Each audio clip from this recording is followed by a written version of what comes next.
Supreme court की संविधान पीठ ने सोमवार को 4-1 के बहुमत से केंद्र सरकार द्वारा 6 साल पहले 500 रुपए और 1000 रुपए के नोटों के विमुद्रीकरण के फैसले को बरकरार रखा। फैसला सुनाते हुए सुप्रीम कोर्ट ने कहा कि सरकार नोटबंदी से 6 महीने पहले से आरबीआई के साथ बातचीत कर रही थी। उच्च स्तरीय सूत्रों ने इंडियन एक्सप्रेस से बताया कि भारतीय रिजर्व बैंक के केंद्रीय बोर्ड ने कहा कि वह नोटों की वापसी के बारे में कभी लूप में नहीं था। एक अधिकारी जो निर्णय लेने वाली टीम का हिस्सा थे, उन्होंने संकेत दिया कि आरबीआई बोर्ड में इस मुद्दे पर उचित चर्चा ही नहीं हुई थी। उन्होंने इंडियन एक्सप्रेस से कहा, ऐसा कहा जाता है कि सरकार 6 महीने पहले से आरबीआई के साथ परामर्श कर रही थी। बोर्ड आरबीआई कभी लूप में नहीं था। शायद आरबीआई के 1-2 लोगों को पता होगा। अचानक आधे घंटे या 1 घंटे के भीतर आप एक नोटिस जारी करते हैं और एजेंडे के बारे में बताए बिना बैठक बुलाते हैं।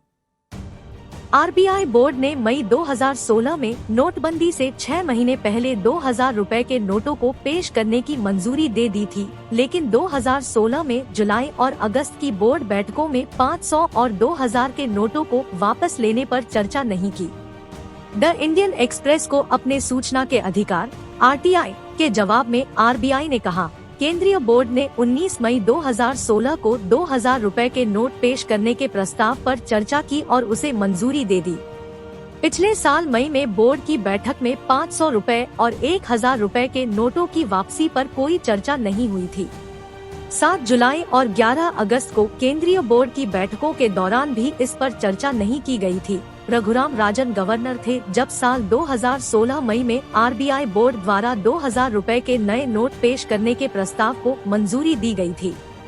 एक प्रश्न पर कि क्या आरबीआई केंद्रीय बोर्ड को सरकार से 500 रुपए और 1000 रुपए के नोटों को विमुद्रीकृत करने का कोई प्रस्ताव प्राप्त हुआ था, आरबीआई ने एक अन्य आरटीआई के जवाब में कहा, भारतीय रिजर्व बैंक के केंद्रीय बोर्ड ने 8 नवंबर 2016 को आयोजित अपनी बैठक में केंद्र सरकार को 500 और 1000 रुपए के नोटों को वापस लेने के प्रस्ताव की सिफारिश की थी। बता दें कि नोटबंदी पर सुप्रीम कोर्ट ने सरकार के पक्ष में फैसला सुनाया है।